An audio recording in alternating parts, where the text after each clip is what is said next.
ცეცხლის შეწყვეტის შესახებ განახლებულმა შეთანხმებამ ისრაელსა და ჰეზბოლას შორის კონფლიქტი ვერ შეაჩერა. ორშაბათს საბრძოლო მოქმედებებმა აქტიური ხასიათი მიიღო.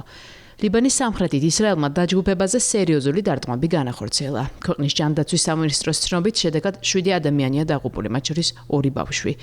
შედეგიანი იერიში შესახებ იუწყება თავად ჰეზბოლაც, ირანის მიერ მხარდაჭერილმა ჯგუფმა ჩრდილოეთ ისრაელში მნიშვნელოვან სამიზნეებზე განახორციელა დარტყმები.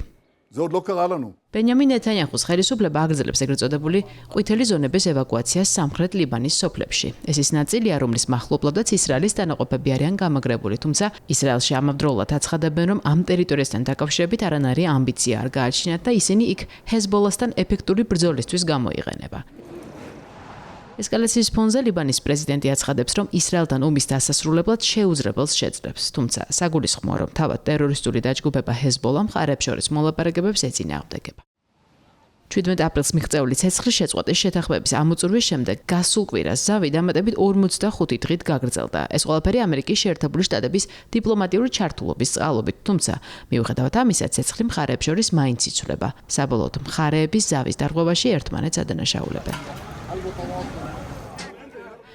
ლიბანის ჯანდაცვის მინისტრის განცხადებით, ბოლო სამხედრო ესკალაციას ისრაელსა და ჰეზბოლას შორის 3000-ზე მეტი ადამიანი ემსხვერპლა. თავად ისრაელმა კი 20 ადამიანი დაკარგა. მათი უმრავლესობა სამხედრო პირები.